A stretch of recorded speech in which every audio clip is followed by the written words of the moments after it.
Welcome to Classic Christmas Stories, where every tale brings holiday warmth to your home.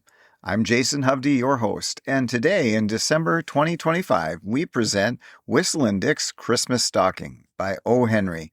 This delightful story of redemption and spirit is perfect for family listening.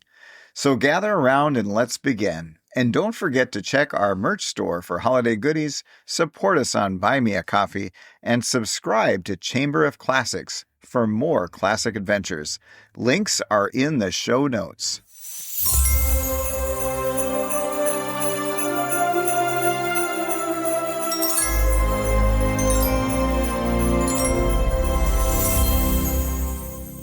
It was with much caution that Whistling Dick slid back the door of the boxcar, for Article 5716, City Ordinances authorized, perhaps unconstitutionally, arrest on suspicion, and he was familiar of old with this ordinance. So before climbing out, he surveyed the field with all the care of a good general. He saw no change since his last visit to this big, almsgiving, long-suffering city of the South, the cold-weather paradise of the tramps. The levee where his freight car stood was pimpled with dark bulks of merchandise. The breeze reeked with the well-remembered sickening smell of the old tarpaulins that covered bales and barrels. The Dun River slipped along among the shipping with an oily gurgle. Far down towards Chalmette, he could see the great bend in the stream, outlined by the row of electric lights. Across the river Algiers lay a long, irregular blot, made darker by the dawn which lighted the sky beyond. An industrious tug or two, coming for some early sailing ship, gave a few appalling toots that seemed to be the signal for breaking day. The Italian luggers were creeping nearer their landing, laden with early vegetables and shellfish. A vague roar, subterranean in quality, from dray wheels and streetcars, began to make itself heard and felt, and the ferry boats, the Mary Anns of watercraft, stirred sullenly to their menial morning tasks. Whistling Dick's red head popped suddenly back into the car. A sight too imposing and magnificent for his gaze had been added to the scene. A vast, incomparable policeman rounded a pile of rice sacks and stood within 20 yards of the car.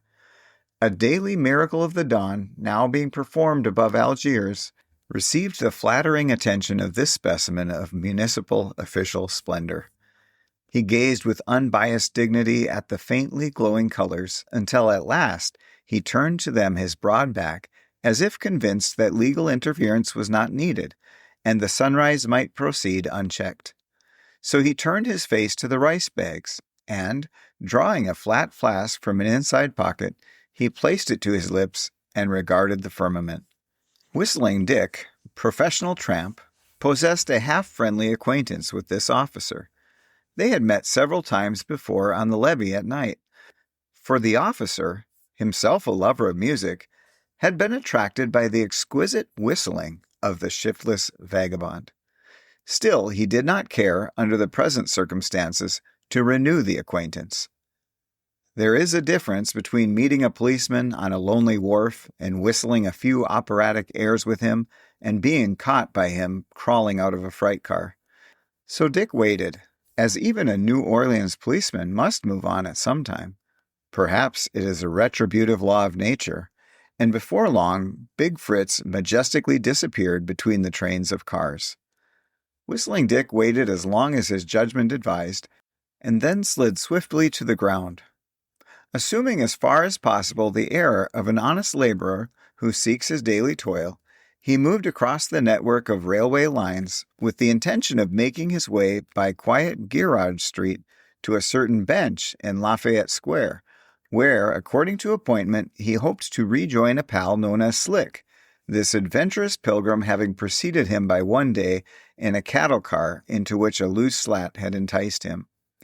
As Whistling Dick picked his way where night still lingered among the big, reeking, musty warehouses, he gave way to the habit that had won him his title.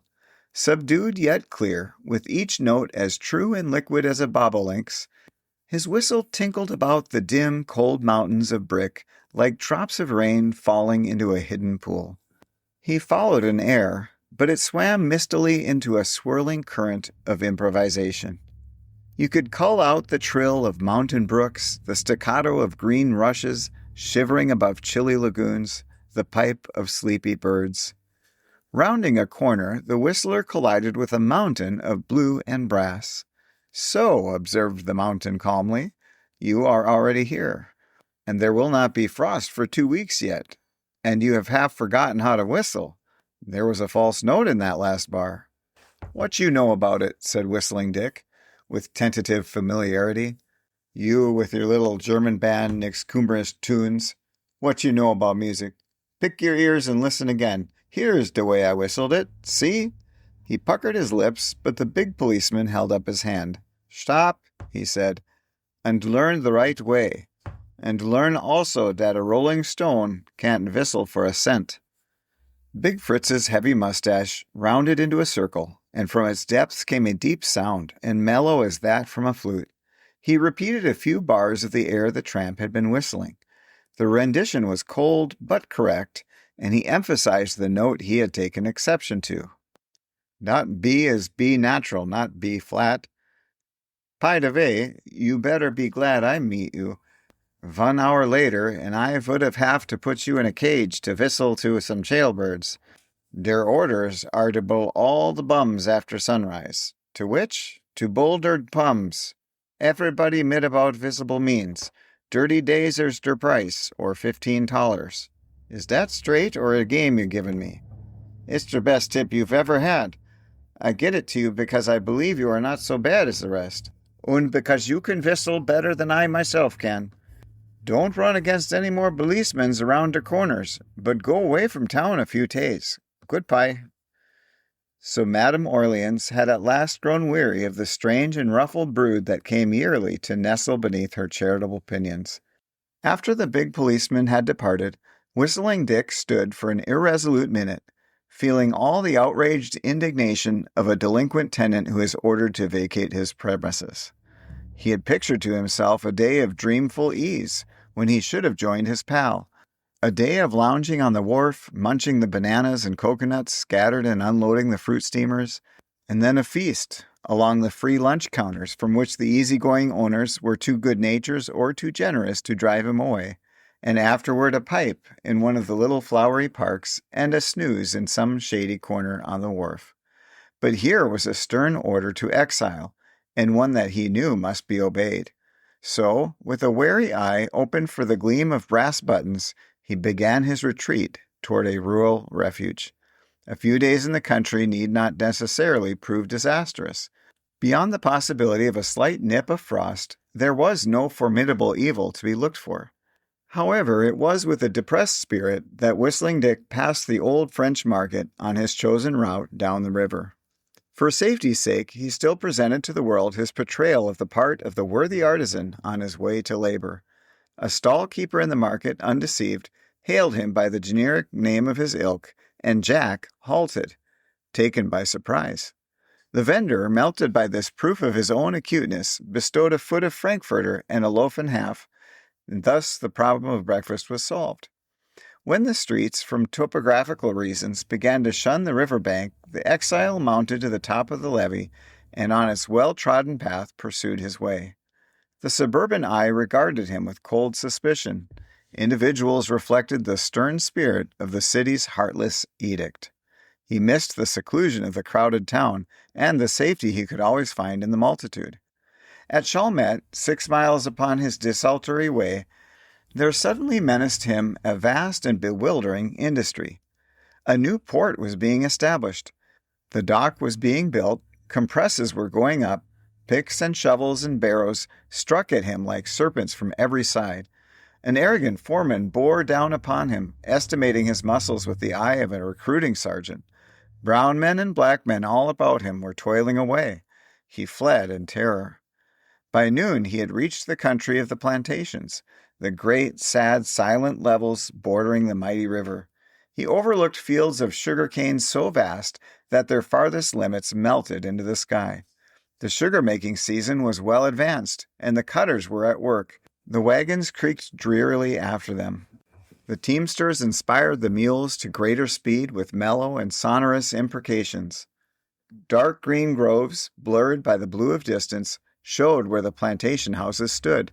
The tall chimneys of the sugar mills caught the eye miles distant, like lighthouses at sea. At a certain point, Whistling Dick's unerring nose caught the scent of frying fish. Like a pointer to a quail, he made his way down the levee side straight to the camp of a credulous and ancient fisherman, whom he charmed with song and story so that he dined like an admiral, and then like a philosopher annihilated the worst 3 hours of the day by a nap under the trees. When he awoke and again continued his hike, a frosty sparkle in the air had succeeded the drowsy warmth of the day, and as this portent of a chilly night translated itself to the brain of Sir Peregrine, he lengthened his stride and bethought him of shelter. He traveled a road that faithfully followed the convolutions of the levee, running along its base, but whether he knew not. Bushes and rank grass crowded it to the wheel ruts, and out of this ambuscade the pests of the lowlands swarmed after him, humming a keen, vicious soprano. And as the night grew nearer, although colder, the whine of the mosquitoes became a greedy, petulant snarl that shut out all other sounds. To his right, against the heavens, he saw a green light moving, and accompanying it, the masts and funnels of the big incoming steamer, moving as upon a screen at a magic lantern show. And there were mysterious marshes at his left, out of which came strange gurgling cries and a choked croaking. The whistling vagrant struck up a merry warble to offset these melancholy influences, and it is likely that never before, since Pan himself jigged it on his reeds, had such sounds been heard in those depressing solitudes. A distant clatter in the rear quickly developed into the swift beat of horses' hoofs, and Whistling Dick stepped aside into the dew-wet grass to clear the track. Turning his head, he saw approaching a fine team of stylish greys, drawing a double surrey. A stout man with a white mustache occupied the front seat, giving all his attention to the rigid lines in his hands. Behind him sat a placid, middle-aged lady and a brilliant-looking girl, hardly arrived at young ladyhood. The lap robe had slipped partly from the knees of the gentleman driving, and Whistling Dick saw 2 stout canvas bags between his feet. Bags such as, while loafing in cities, he had seen warily transferred between express wagons and bank doors. The remaining space in the vehicle was filled with parcels of various sizes and shapes. As the surrey swept even with the sidetracked tramp, the bright-eyed girl, seized by some merry, madcap impulse, leaned out toward him with a sweet, dazzling smile, and cried, "Merry Christmas!" in a shrill, plaintive treble. Such a thing had not often happened to Whistling Dick, and he felt handicapped in devising the correct response. But lacking time for reflection, he let his instinct decide, and snatching off his battered derby, he rapidly extended it at arm's length, and drew it back with a continuous motion, and shouted a loud but ceremonious, "Ah, there!" after the flying surrey. The sudden movement of the girl had caused one of the parcels to become unwrapped, and something limp and black fell from it into the road. The tramp picked it up, and found it to be a new black silk stocking, long and fine and slender. It crunched crisply, and yet with a luxurious softness, between his fingers.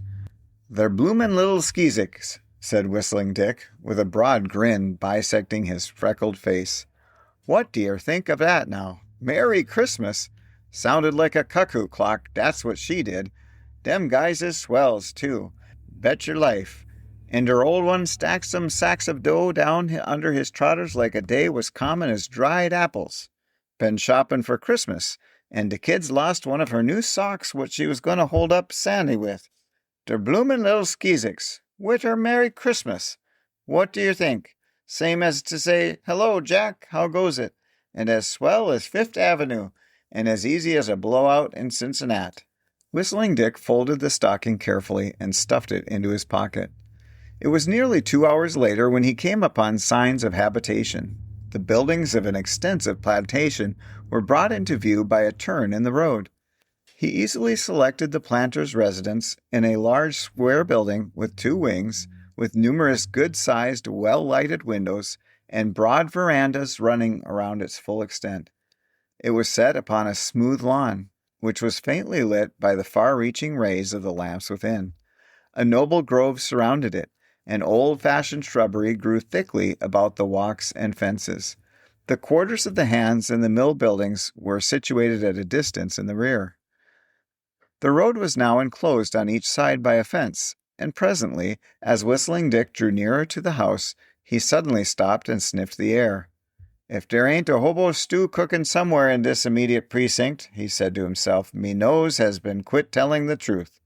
Without hesitation, he climbed the fence to windward.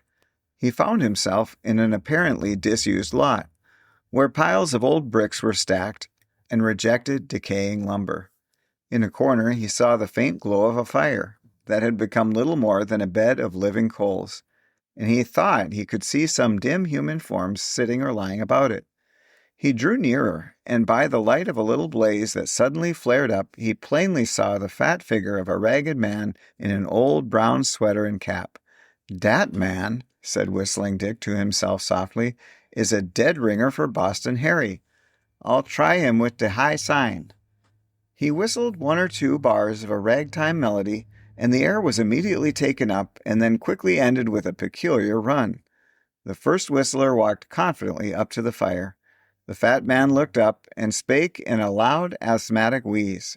"Gents, the unexpected but welcome addition to our circle is Mr. Whistling Dick, an old friend of mine for whom I fully vouches. The waiter will lay another cover at once. Mr. W.D. will join us at supper, during which function he will enlighten us in regard to the circumstances that gave us the pleasure of his company." "Chewin' de stuffin' out of the dictionary as usual, Boston," said Whistling Dick, "but tanks all de same for the invitation. I guess I finds meself about de same way as yous guys. A cop gimme de tip dis morning. Yous workin' on dis farm?" "A guest," said Boston sternly, "shouldn't never insult his entertainers until he's filled up with the grub. 'Tain't good business sense. Workin'. But I will restrain myself. We five, me, Deaf Pete, Blinky, Goggles, and Indiana Tom, got put on to this scene of New Orleans to work visiting gentlemen upon her dirty streets, and we hit the road last evening just as the tender hues of twilight had flopped down upon the daisies and things. Blinky, pass the empty oyster can at your left to the empty gentleman at your right." For the next 10 minutes the gang of roadsters paid their undivided attention to the supper. In an old 5-gallon kerosene can they had cooked a stew of potatoes, meat, and onions, which they partook of from smaller cans they had found scattered about the vacant lot. Whistling Dick had known Boston Harry of old, and knew him to be one of the shrewdest and most successful of his brotherhood. He looked like a prosperous stock drover or solid merchant from some country village. He was stout and hale, with a ruddy, almost smoothly shaven face. His clothes were strong and neat, and he gave special attention to his decent-appearing shoes. During the past 10 years, he had acquired a reputation for working a larger number of successfully managed confidence games than any of his acquaintances, and he had not had a day's work to be counted against him. It was rumored among his associates that he had saved a considerable amount of money. The 4 other men were fair specimens of the slinking, ill-clad, noisome genus who carried their labels of suspicious in plain view. After the bottom of the large can had been scraped, and pipes lit at the coals, 2 of the men called Boston aside and spake with him lowly and mysteriously. He nodded decisively, and then said aloud to Whistling Dick, "Listen, sonny, to some plain talky-talk. We 5 are on a lay. I've guaranteed you to be square, and you're to come in on the profits equal with the boys, and you've got to help. 200 hands on this plantation are expecting to be paid a week's wages tomorrow morning. Tomorrow's Christmas, and they want to lay off. Says the boss, work from 5 to 9 in the morning and get a train load of sugar off, and I'll pay every man cash down for the week and a day extra. They say, 'Hooray for the boss,' it goes. He drives to New Orleans today and fetches back them cold dollars. $2,074.50 is the amount. I got the figures from a man who talks too much, who got 'em from the bookkeeper. The boss of this plantation thinks he's going to pay this wealth to the hands. He's got it down wrong. He's going to pay it to us. It's going to stay in the leisure class where it belongs. Now, half of this haul goes to me, and the other half the rest of you may divide. Why the difference? I represent the brains. It's my scheme. Here's the way we're going to get it. There's some company in the house, but they'll leave about 9. They've just happened in for an hour or so.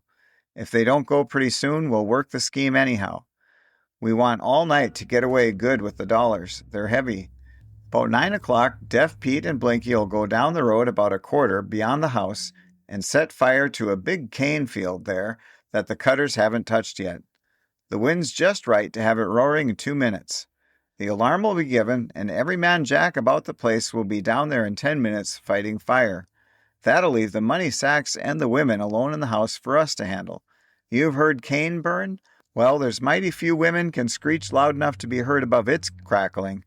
The thing's dead safe. The only danger is being caught before we can get far enough away with the money. Now if you— Boston, interrupted Whistling Dick, rising to his feet. Tanks for the grub you fellers have given me, but I has to be moving on now. What do you mean? Asked Boston, also rising. Why, you can count me outer dis deal. You oughter know dat. I'm on de bum all right enough, but dat the other thing won't do with me. Burglary is no good. I'll say good night, and many tanks for— Whistling Dick had moved away a few steps as he spoke, but he stopped very suddenly. Boston had covered him with a short revolver of roomy caliber. Take your seat, said the tramp leader. I'd feel mighty proud of myself if I let you go and spoil the game. You'll stick right in this camp until we finish the job.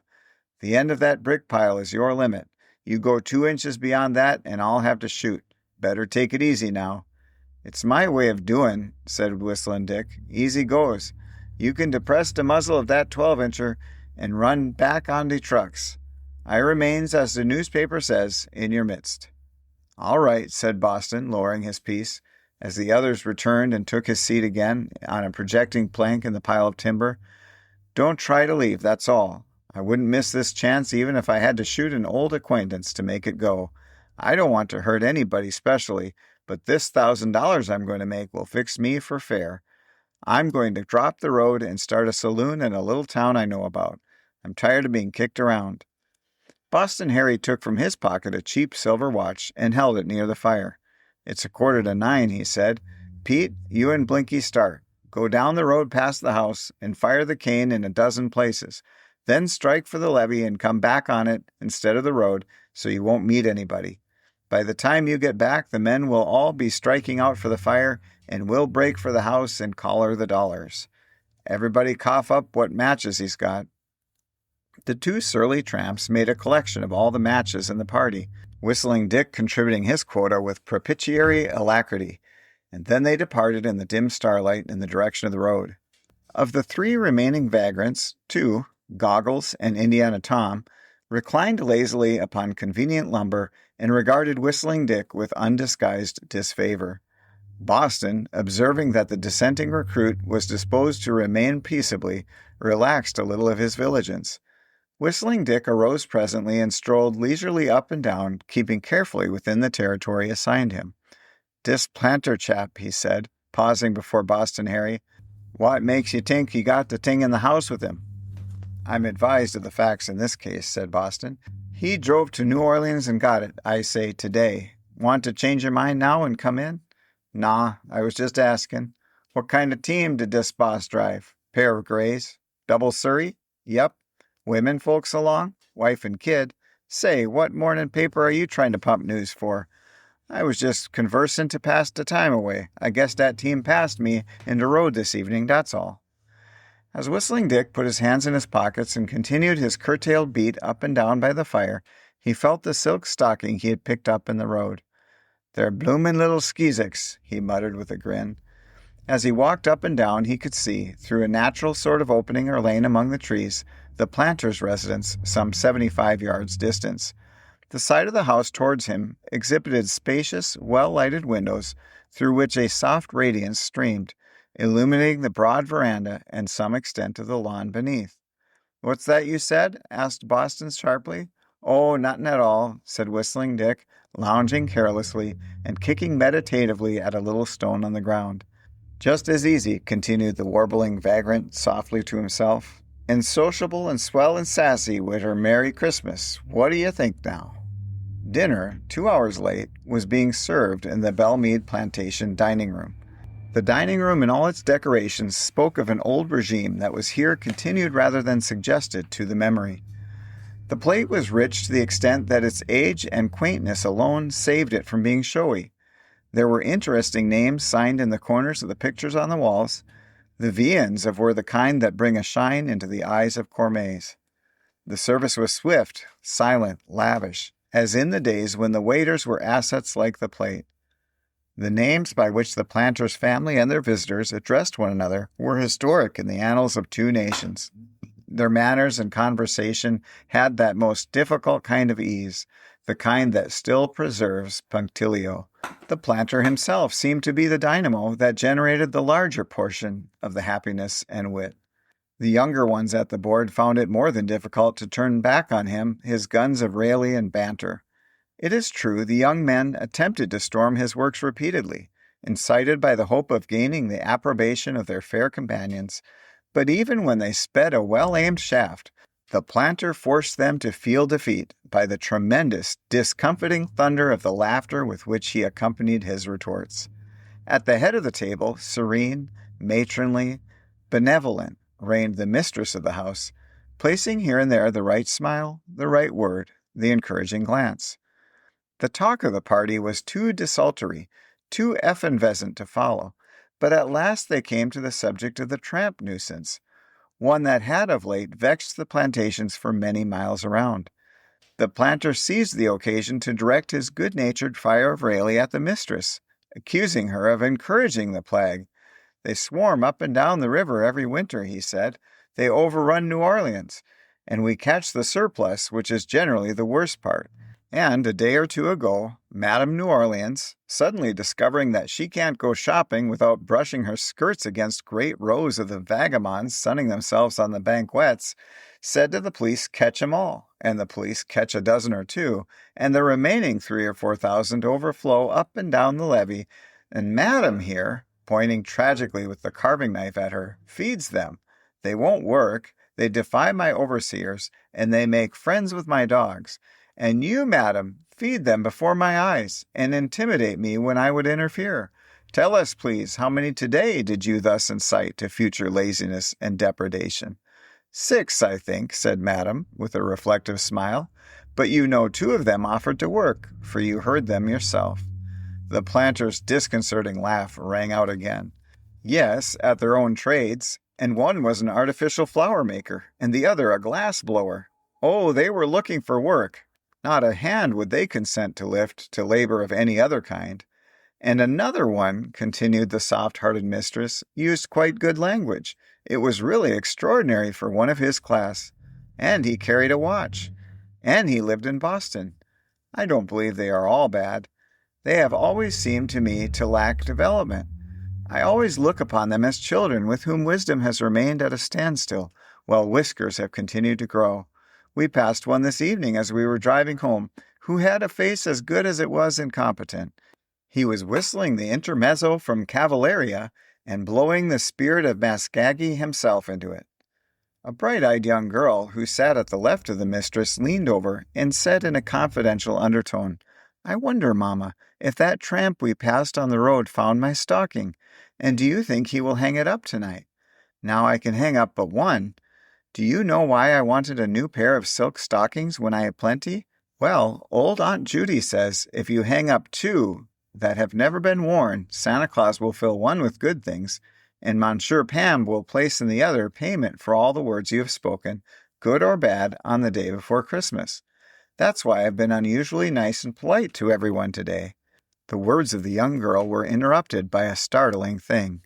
Like a wraith of some burned-out shooting star, a black streak came crashing through the window pane and upon the table, where it shivered into fragments a dozen pieces of crystal and chinaware, and then glanced between the heads of the guests to the wall, imprinting therein a deep, round indentation, at which today the visitor to Belmead marvels as he gazes upon it and listens to this tale as it is told.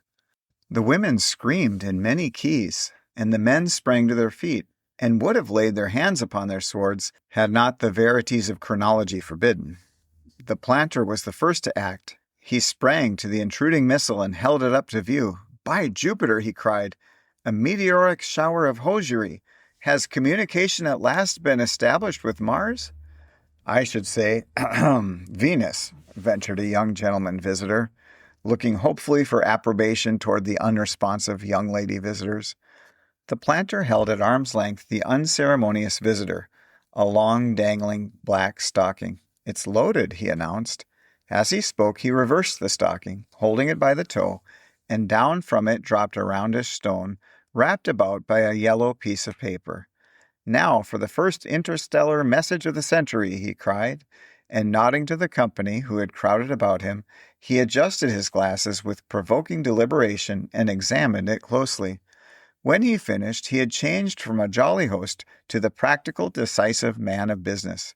He immediately struck a bell and said to the silent-footed mulatto man who responded, "Go and tell Mr. Wesley to get Reeves and Maurice and about 10 stout hands they can rely upon and come to the hall door at once. Tell him to have the men arm themselves and bring plenty of ropes and plow lines. Tell them to hurry."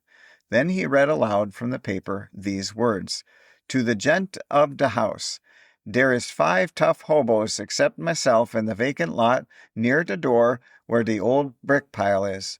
Dey got me stuck up with a gun, see, and I taken dis means of communication.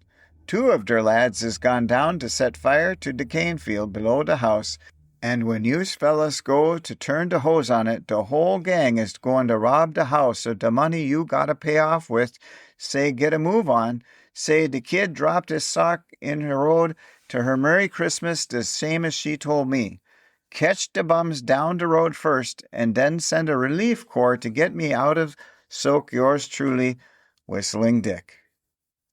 There was some quiet but rapid maneuvering at Belmead during the ensuing half-hour, which ended in 5 disgusted and sullen tramps being captured and locked securely in an outhouse pending the coming of the morning and retribution. For another result, the visiting young gentlemen had secured the unqualified worship of the visiting young ladies by their distinguished and heroic conduct. For still another, behold Whistling Dick the hero, seated at the planter's table, feasting upon viands his experience had never before included, and waited upon by admiring femininity in shapes of such beauty and swellness that even his ever-full mouth could scarcely prevent him from whistling. He was made to disclose in detail his adventure with the evil gang of Boston Harry, and how he cunningly wrote the note and wrapped it around the stone and placed it at the toe of the stocking, and, watching his chance, sent it silently with a wonderful centrifugal momentum like a comet at one of the big lighted windows of the dining room.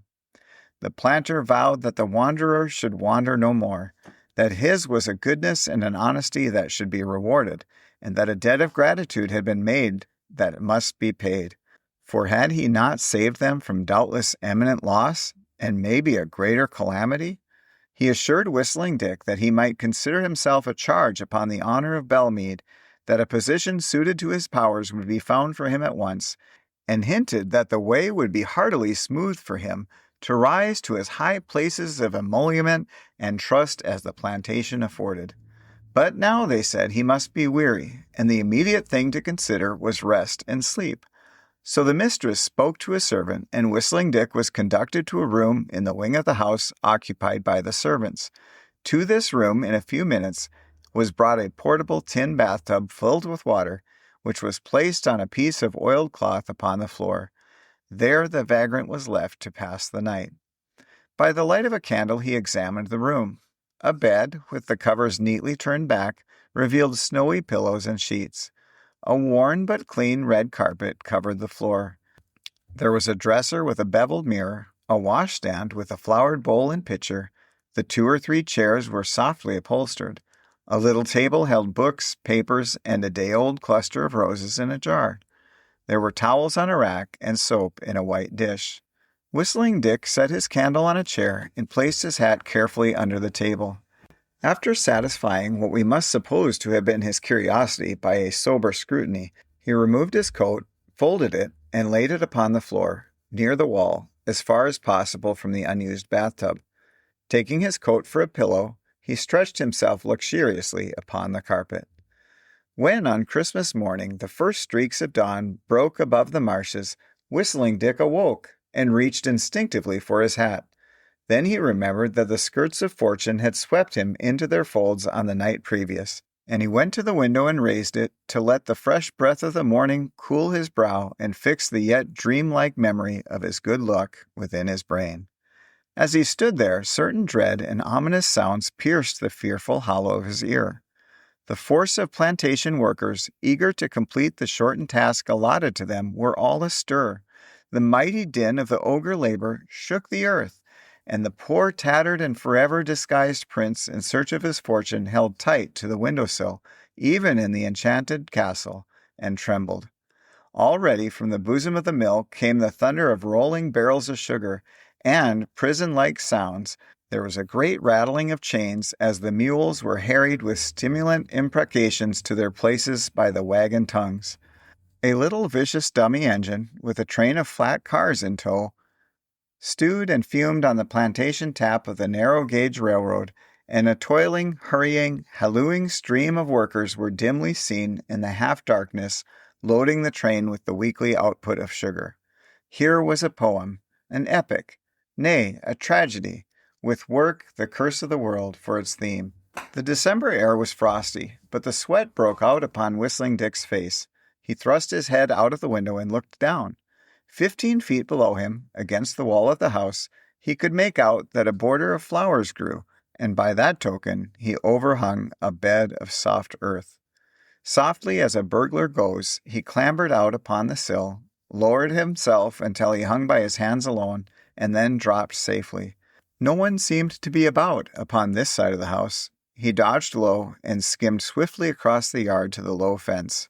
It was an easy matter to vault this, for a terror urged him such as lifts the gazelle over the thorn bush when the lion pursues. A crash through the dew-drenched weeds on the roadside, a clutching, slippery rush up the grassy side of the levee to the footpath at the summit, and he was free.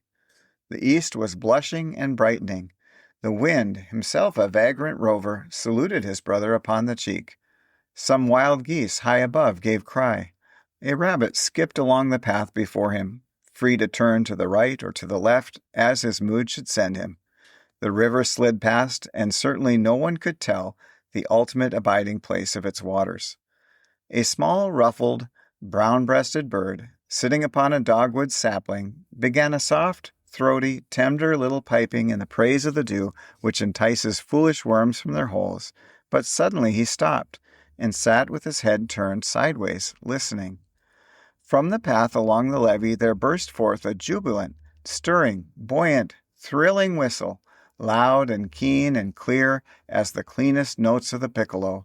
The soaring sound rippled and trilled and arpeggioed as the songs of wild birds do not, but it had a wild free grace that in a way reminded the small brown bird of something familiar, but exactly what he could not tell. There was in it the bird call, or reveille, that all birds know, but a great waste of lavish, unmeaning things that art had added and arranged besides, and that were quite puzzling and strange. And the little brown bird sat with his head on one side until the sound died away in the distance. The little bird did not know that the part of that strange warbling that he understood was just what kept the warbler without his breakfast, but he knew very well that the part he did not understand did not concern him, so he gave a little flutter of his wings and swooped down like a brown bullet upon a big fat worm that was wriggling along the levee path. The end. That was Whistlin' Dick's Christmas Stocking on Classic Christmas Stories. I hope it brightened your holiday. Please leave a review on Apple Podcasts to spread the cheer. Join us tomorrow for another festive tale, and don't miss out. Visit our merch store for holiday gifts. Support us on Buy Me a Coffee, and subscribe to Chamber of Classics for timeless mysteries. Links in the show notes. Until tomorrow, merry storytelling.